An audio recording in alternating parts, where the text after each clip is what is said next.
from Team Hillary Clinton is coming back to haunt them after John Durham's probe is now accelerating, exposing that Hillary Clinton's campaign paid a tech firm in 2016 to infiltrate and spy on then candidate Trump and ultimately the White House. This espionage spy operation lasted into Trump's presidency, according to these court filings. Remember this tweet from Hillary Clinton? Let's put it up on the screen. Computer scientists have apparently uncovered a covert server linking the Trump organization to a Russian-based bank. Those computer scientists were now apparently paid for by Hillary Clinton. You got to be kidding me. We now know they worked for her. And listen to Clinton's top foreign policy advisor at the time, Jake Sullivan. You know this guy. He's now Joe Biden's national security advisor. He acted as though he cracked the case on Trump's made-up ties to Russia, of course being broadcast by the fakest news of all, CNN. What we learned during the campaign was that very serious computer science experts, people who work closely with the United States government, had uncovered this secret hotline between the Alpha Bank, the Russian bank, and the Trump organization. This is outrageous.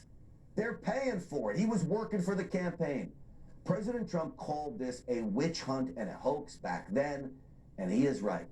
This crime is worse than Watergate, and the media's not covering it. Joining me now on the slew of indictments that could be coming down the pipeline, should be coming down the pipeline, is former acting U.S. Attorney General Matthew Whitaker, a man who just oversaw the Justice Department during part of that Mueller probe that ultimately really vindicated President Trump. Matt, welcome to the program. Good to see you, Grant. Did you have any indications of this when you were in the Justice Department, or does this surprise you? No, what I did know and what I found out as soon as I took over the Department of Justice was there was no evidence of the link between Trump campaign and the Russian government. That was clear, and there continues to be, and there never was.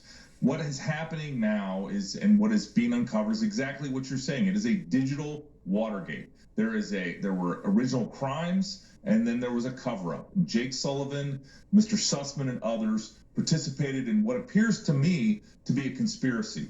And this is the hook. And listen to me very carefully on this, Grant, because I've talked to some people that, in addition to myself, that have just pieces and parts of this. And what's very clear to me is that when these folks in 2017 and 2018 went up to Capitol Hill as part of, Devin Nunes and others' investigation, that they were not truthful to members of Congress and their investigators. That's the same as a lying to an FBI agent. It's a 1001 open and shut case. And same thing that Mr. Sussman's charged with and others could be charged with. So I think this, while Durham, I agree with you, has not been super fast in his investigation, he's been very deliberate. I think he is putting this together one block at a time. And once we see the full picture, there's going to be really blockbuster charges coming out of this. Matt, I went back and did a little research today, and I found a Washington Post article from August 17, 2021, that said they had sources. This is the Washington Post, for crying out loud, saying they had sources that someone had committed cyber attacks to generate communications to make it look like there was a Trump-Russia bank connection, this Alpha Bank. This is what this court filing relates to. October 2020, computer scientists testified before Durham's grand jury. This is out of the Washington Post. This all has to be related here, does it not?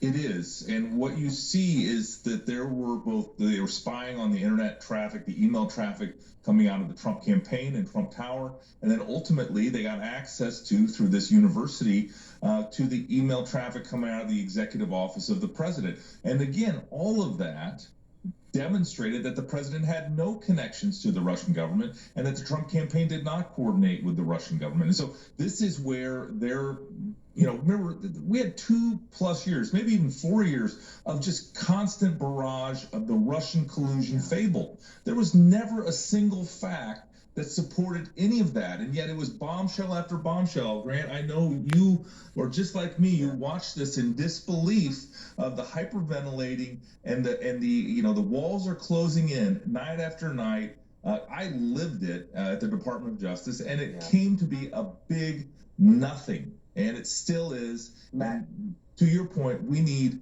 some justice here.